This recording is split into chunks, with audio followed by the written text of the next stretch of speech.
Olá, você que acompanha a programação da TV Alésio, Elas no Comando, está no ar. E olha, dados divulgados pela Bolsa Brasileira em março de 2026 apontou aí, que cerca de 1 milhão, mais de 1 milhão de mulheres brasileiras possuem títulos do Tesouro Direto em suas carteiras de investimento, o que representa 34% dos quase 3,4 milhões de investidores neste produto. Nos últimos 5 anos, o interesse das mulheres no Tesouro Direto avançou 92,4%, indicando a crescente busca de investidoras por instrumentos financeiros que ofereçam segurança e solidez. Atualmente, as investidoras detêm 31% dos quase 220 bilhões de reais em estoque de Tesouro Direto na Bolsa. Mas como e quando começar a investir? Quais investimentos podem ser mais vantajosos para as mulheres? Fica um monte de gente aí com a dúvida na cabeça, Quanto elas devem investir para ter um bom retorno? Ter poupança ainda é um bom investimento? Bem, quem nos ajuda a responder estes e outros questionamentos é economista, especialista em gestão, mestre em inovação e propriedade intelectual, consultora de empresas, educadora e mentora financeira. Muita coisa, hein? A Ariane Cedras está aqui com a gente para bater esse super papo e tirar as dúvidas com a gente, Então seja bem-vinda, Ariane, ao Elas no Comando. Obrigada pelo convite. É um prazer estar falando sobre esse tema que é extremamente importante. E as mulheres, elas sabem investir, mas elas ainda têm muito medo. Primeiramente, como é que você decidiu levar adiante essa história dos investimentos? Como é que foi para você? Você é economista? Sim, sou economista, já tenho um pouquinho mais de 20 anos de formada. E eu sempre gostei dos investimentos, mas atuei principalmente na área de consultoria depois da formação, trabalhei em banco. E aí, meus queridos clientes empresários bananavam muitas contas, misturando as contas da empresa com as contas pessoais. E aí eu vi que existia essa necessidade deles precisarem organizar-se pessoalmente, não só empresarialmente. E aí, quando você trabalha educação financeira, você tem que trabalhar, inclusive, o crescimento da sua renda, fazer reserva de emergência, investimentos. Então, eu fui cada vez mais me aprofundando nesse assunto. E as mulheres estão cada vez mais querendo entrar também nessa rota? Sim, as mulheres sim querem investir e elas têm um perfil mais conservador e elas são muito mais assertivas. Apesar de não ser o maior número de investidoras, elas são mais assertivas quando fazem os seus investimentos.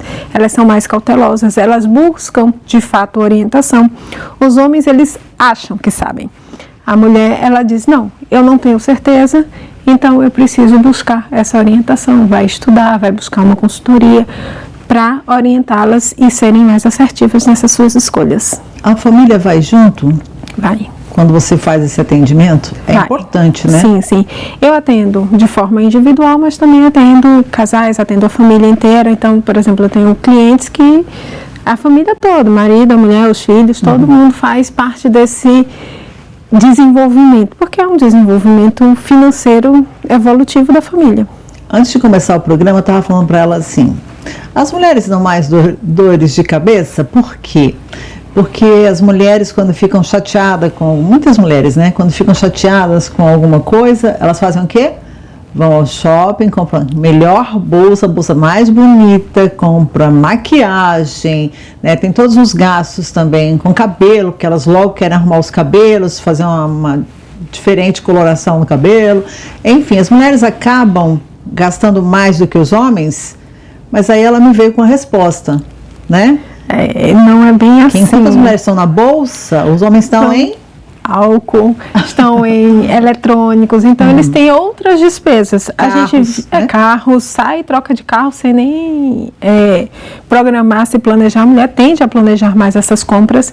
Os homens não, eles vão muitas vezes de supetão, por impulso, porque acha que é legal e tudo, e aí você não vê tanto, você foca muito mais a despesa da mulher, o gasto da mulher, porque a mulher gasta mais, mas não é bem assim.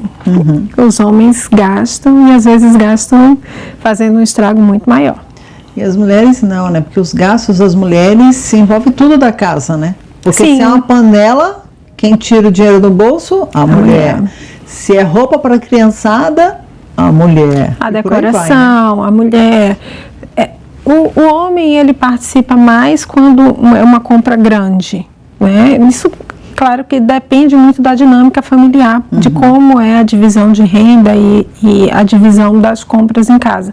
Mas, normalmente, a mulher, ela fica com esse ônus e responsabilidade de manter a casa arrumada, de ver as necessidades dos filhos. Então, sim, a mulher gasta mais, mas porque ela gasta mais com o núcleo familiar, não necessariamente com ela. Não é porque ela faz a unha e o cabelo que vai fazer um estrago nas finanças de casa.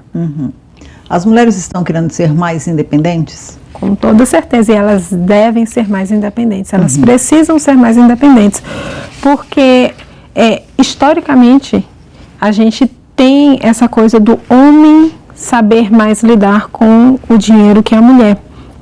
Tanto que quando a mulher teve o direito de começar a trabalhar, ela tinha que ter um homem responsável por ela para receber o salário em nome dela. Né? Então a gente tem esse histórico de que a mulher não sabe cuidar do dinheiro, mas as mulheres, elas são mais responsáveis com o dinheiro, elas fazem mais o planejamento, elas dificilmente dão um passo maior do que a perna. Acontece? Acontece, todo mundo é humano, mas estruturalmente as mulheres são mais organizadas. Você sempre foi preocupada com suas finanças também? Desde criança. Eu sempre fui. Eu acho que eu fui economista nata, porque desde criança eu era a pessoa de ter o cofrinho, de guardar o dinheiro. Minha mãe dava dinheiro pra gente, dava umas moedas. Eu não tinha mesada, mas eu sempre tinha dinheiro. Minhas irmãs me pediam dinheiro. Minha mãe me pedia dinheiro. Olha só. Mas desde criança eu sempre fui bem ligada com o dinheiro. Eu gostava de ver jornal. Que criança gosta de ver jornal? Mas eu gostava, eu assistia o jornal, era a minha distração. Mas você se espelhou em alguém assim? Alguém te incentivava a isso? Ou vem de você mesmo? Vem de mim, mas assim, minha mãe sempre funcionária de banco de carreira, então minha mãe sempre bancária, eu cresci dentro do banco, eu vi aquela movimentação. Mas minhas irmãs também, mas elas não têm a mesma relação, então tem parte da influência, mas também é de mim mesmo. Você acha que o Pix ajudou ou atrapalha muitas pessoas por a facilidade de ter ali para gastar? Então, o Pix ajuda porque você tem mais acesso ao banco. A bancarização aumentou bastante com relação ao banco, porque nem todo mundo tem acesso a cartão de crédito. Então, você tem a possibilidade de comprar determinadas coisas através do Pix, o Pix parcelado. Então, você tem várias outras opções. Mas também o dinheiro ele acaba mais rápido. Né? Os impulsos conseguem vencer se você tem dinheiro na conta e o Pix está ali para facilitar, da mesma forma que o cartão já facilitava, mas facilitou para mais gente. Quem gasta muito em cartão de crédito, compras parceladas. Compras parceladas não é ruim, o ruim é o descontrole desses parcelamentos, certo? Então, vale a pena ter sempre ali um controle, ver quanto é, porque às vezes quando você olha, você já virou o mês com um montante muito elevado de parcelas a pagar. Então, mesmo que parcele, espera um pouco para as parcelas não se juntarem e formarem aquele bolo, espera um pouco para comprar outra e outra. E sempre controlando. Eu tive um cliente que ele disse, eu só parcelo até dezembro. Então, vai diminuindo o ano, eu vou diminuindo o número de parcelas. Aí eu disse, seu raciocínio está certo. Só que dezembro e janeiro são momentos em que você tem mais conta. Se você parcela só até dezembro... Né? Matrícula, IPTU. Exatamente. Se você parcela até dezembro, você vai ter dezembro e janeiro, ainda resquícios, nas suas contas. Então, o ideal é parcelar até novembro, outubro, novembro, deixando ali o seu limite para que você vire o ano sem parcelas. Mas o ideal é que você pode ter várias parcelas, mas o ideal é que você seja sempre muito controlado. Vá fazendo esse acompanhamento para não deixar aquela parcela maior dentro do cartão de crédito virar uma bola de neve. Quem ganha pouco tem como fazer investimento? Tem, não é fácil, tá? Não vou dizer assim, é para todo mundo, depende muito da situação, mas dá para você se organizar. Você tem investimentos que você pode começar com R$1. Então, R$1 é acessível para todo mundo. Mas Ariane, R$1 não é nada.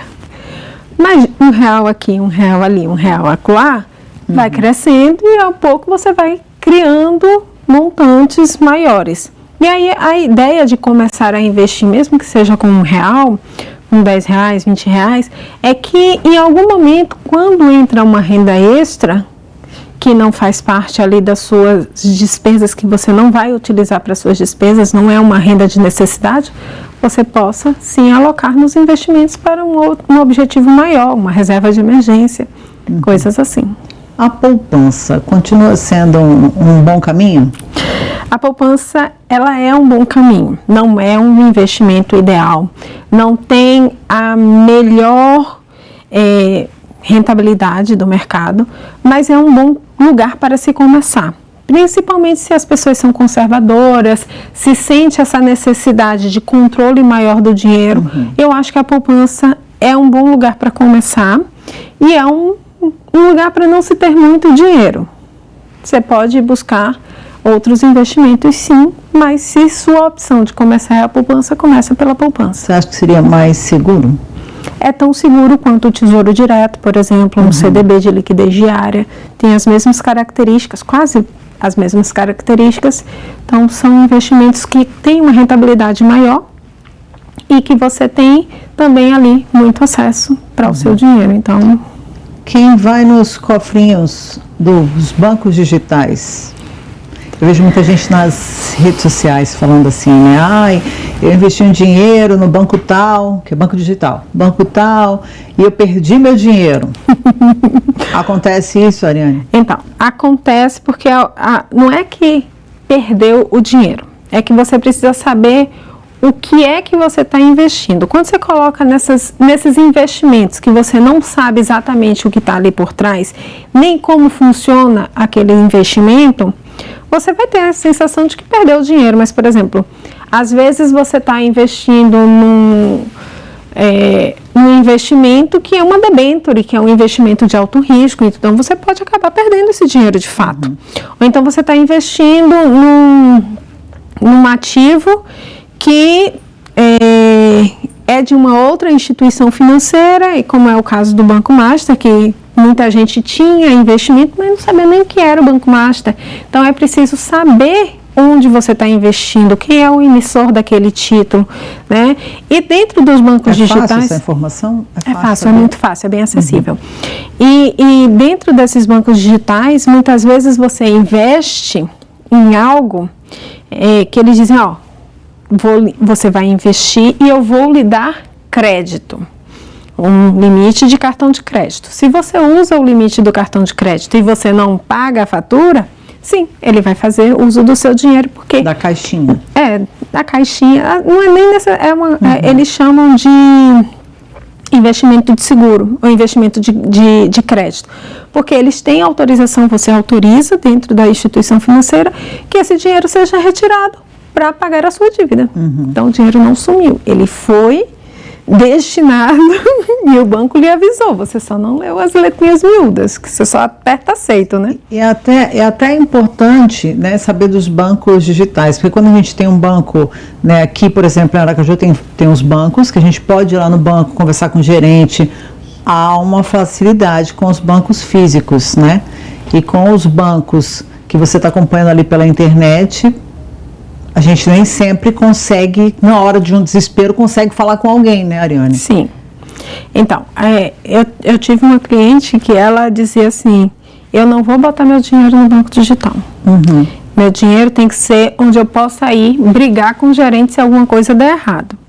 Disse, tudo bem, você vai escolher os melhores ativos. A questão é que os bancos digitais, eles buscam formas de atrair o cliente. Então, para atrair o cliente, eles oferecem investimentos mais rentáveis. Então, eles se tornam atrativos por conta disso, né? Então, eles trazem CDBs com rentabilidade maior, eles trazem outros ativos de outras instituições financeiras para que você invista através dele. Então, ele, para se tornar competitivo com os bancos mais tradicionais, que de fato não pagam a mesma coisa que eles. Então, eles estão lá, estão com a carteira deles, estão bem cômodos, eles não precisam correr tanto atrás de cliente quanto os bancos mais novos. As chamadas fintechs, na verdade, né? Eles nem todos são bancos. Eu estava conversando aqui com ela, se os clientes dela chegam e falam assim, eu quero investir em imobiliário, eu quero investir em casas, apartamentos.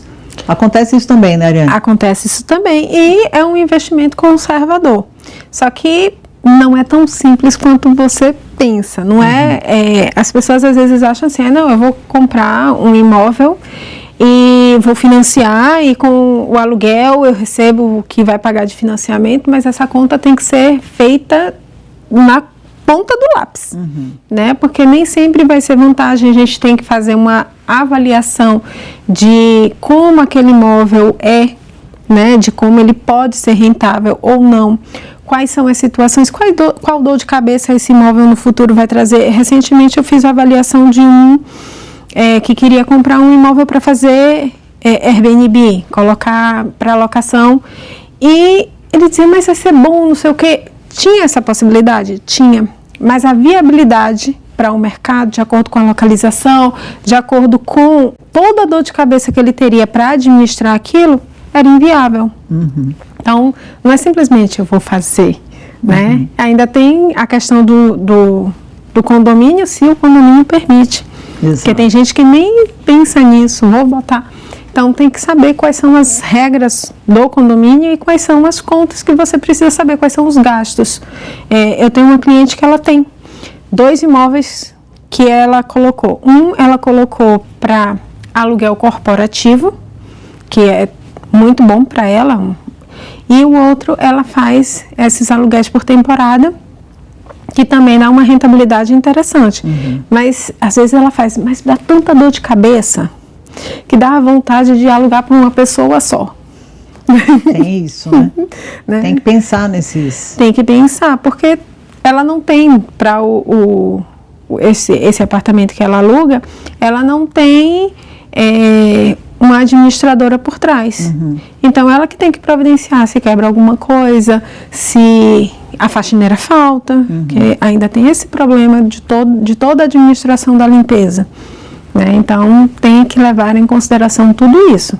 Então, aqui em Aracaju, a gente não tem um condomínio todo planejado nisso. A gente encontra muito no Rio, em São Paulo, que são criados, imóveis criados voltados para isso. A gente aqui ainda não tem, então a gente precisa levar em consideração além de tudo, esse trabalho. Como identificar, né? Eu falei para ela que ia fazer essa pergunta no ar, como identificar golpes financeiros e promessas de lucro fácil? Então, primeiro alerta, se está acima do mercado, está errado. Né? Uma das coisas que eu sempre alertei, vou trazer a exemplo do Banco Master, ele oferecia uma rentabilidade muito acima do mercado. Isso era um sinal de alerta. Ah, não, mas é porque é um investimento de longo prazo. Mesmo sendo longo prazo, vale o alerta, porque esses CDBs com rentabilidade muito maior do Master começaram a surgir já próximo de todo o esquema explodir, de todo o problema vir à tona. Então, é preciso ter essa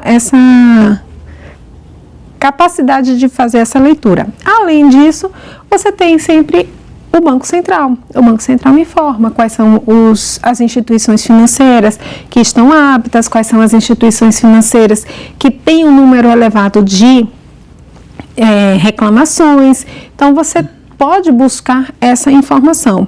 Eu vejo muita gente buscando informação de onde investir dentro das plataformas de internet, que aí você tem o YouTube, o Instagram, o TikTok, em que vários influenciadores vêm falando. Só que aí você tem que levar em consideração qual data aquilo foi falado. Quando aquilo foi colocado como sugestão. Que eu acho já errado você sugerir um ativo dentro da internet, mas não vou muito por isso. Mas quando aquilo foi falado e em que situação aquilo foi falado, porque você tem muita gente, e aí dentro de golpes financeiros, você tem muita gente vendendo esses ativos ruins, porque eles estão recebendo para isso. O próprio Banco Master fez isso muito, né? Então, ele fez uma campanha muito grande para vender isso para as empresas e para as pessoas físicas. Então, isso é um sinal de alerta. O que eu recomendo sempre para os meus clientes é: entenda. Você tem que entender o que é aquele ativo, o que é aquele investimento. Você não precisa saber tudo, mas você precisa entender o que ele é. Para você ter um mínimo de noção para saber se aquilo vai dar certo ou não, e se é arriscado de fato ou não. Então, eu tive alguns clientes que caíram em que tinha ali o Faraó no Rio de Janeiro, que ele tinha várias pirâmides. Eu tive um cliente que teve um prejuízo grande, que ele investiu nesses ativos de cripto, e eu disse: gente, era tão na cara, porque prometia uma rentabilidade de 10% ao mês, em que a gente tem uma rentabilidade de 14% ao ano. Então, se está lhe oferecendo muito, cuidado. Esse é o primeiro alerta. E essa garantia de 100% seguro, você só vai ter segurança mesmo em ativos de renda fixa. Nada que vai para renda variável vai te trazer uma rentabilidade garantida. E quando eles garantem essa rentabilidade, tenha medo, tem golpe aí. Então é preciso, tem certos pontos que você sempre vai encontrar para poder fazer de fato essa análise. Se você tiver na dúvida, consulte um profissional. Muito bem. E eu estava falando aqui também, né, com a Ariane, antes de começar o programa, que eu estava conversando com minha sobrinha esses dias. Ela tem 9 anos e ela me disse: tia, eu estou tendo na escola aula de educação financeira. Eu achei muito bacana, que isso já tinha que ser de muito antes, né? A gente já tinha que ter essa aula anteriormente, até para a gente se cuidar, né? Para estar hoje bem melhor. E ela falando isso, eu falei assim: nossa, que bacana, e como é? E ela tá lá, juntando o dinheiro dela, que vai ter uma viagem em outubro, que ela vai para um show em São Paulo, e ela tá com tudo guardadinho já tá guardando o dinheirinho dela. Quando chega em casa, ela tá vendendo bala, inclusive, ela chega em casa vendendo bala pra gente, que é para poder juntar mais dinheiro, para poder levar para essa viagem. Mas, infelizmente, ainda nem todas as escolas, mesmo com a lei, nem todas as escolas estão tendo ainda, né? As escolas estão trazendo o assunto de forma no livro de matemática. Virou uma parte do livro de matemática. Por isso que as escolas, em sua maioria, já está trazendo. Só que a educação financeira, ela não é matemática. Ela é comportamental. Ela exige muito mais do que você fazer a conta se vai pagar mais juros ou não. Na minha época, não tinha educação financeira, mas a gente tinha aqueles problemas. Não sei quem pegou o dinheiro emprestado com o banco vai pagar tanto de juros. Então, e é uma coisa assim, o que é que você levou de fato nisso? O que é que você aprendeu de matemática com relação a isso? Que é caro pagar o banco, mas continua pagando do mesmo jeito. Exato. Não teve educação financeira. A ideia da educação financeira aqui no estado foi homologada, a lei foi criada agora em 2025, em 2026, entrou em vigor, está acontecendo no estado para a questão das escolas públicas e a municipal está em tramitação, né? Então a gente ainda não tem a legislação para obrigatoriedade, mas dentro do livro de matemática já vem sendo trabalhado. A questão é que a educação financeira ela precisa ser mais ampla. As escolas, elas têm utilizado metodologias, mas uma das coisas que a gente discute também dentro, eu tenho outras amigas também que trabalham com educação financeira, que a gente discute, é que tem que regionalizar. Porque muitas vezes dentro do próprio livro, dentro da própria metodologia que é importada, eu conversei com algumas escolas daqui, eles trazem a metodologia do Sudeste, não condiz com a nossa realidade. E aí acaba a criança meio que ficando assim, essa não é uma realidade, não é bem assim. Não é o que a gente vive. Não é o que a gente vive. Então, até os exemplos, as crianças não conseguem visualizar. Então, trazer essa melhora né, do que já vem sendo aplicado, de forma que as escolas ainda aplicam de forma transversal, fazem uma feira de empreendedorismo, vai no supermercado, compara preço. É bem bacana, só que ainda precisa ser moldado para a gente aqui. Que não treinar os profissionais também, né? Exatamente. Os professores, eles precisam ser treinados. E eles precisam ser treinados por nós aqui. Muito bem. Tem o Instagram, seu Instagram, quem quiser saber mais, quem quiser te procurar, quem ficou naquela dúvida e quer falar, eu quero fazer um investimento e vou procurar a Ariane, como é que faz?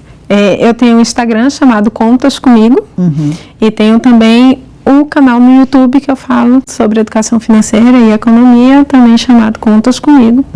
É fácil de achar. E aí, qualquer coisa pode me mandar mensagem, eu respondo sempre, todo mundo. Que bacana, muito legal ter a Ariane aqui com a gente hoje, falando tudo isso, né? A gente já sai daqui pensando como eu vou fazer, tem que investir, tem que escolher alguma coisa que seja boa, né? É importante esse diálogo, é importante a participação dela aqui com a gente hoje, até para ligar o sinalzinho aí, ó, os anos estão passando, eu tenho que fazer alguma coisa.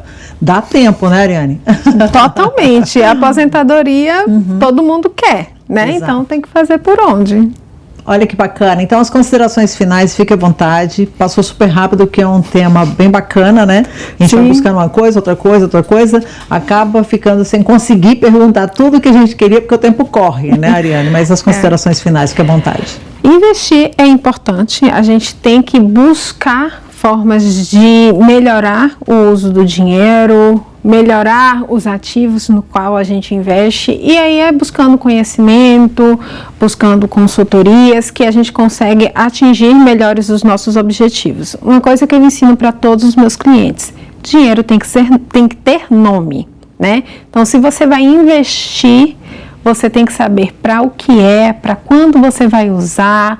Então, para você poder fazer o planejamento e escolher o melhor investimento para esse seu objetivo. Então, dê nome ao seu objetivo e aí comece a trabalhar para atingi-lo. Que bacana. Obrigada, viu, Ariane? Obrigada. Volte mais vezes. Com certeza.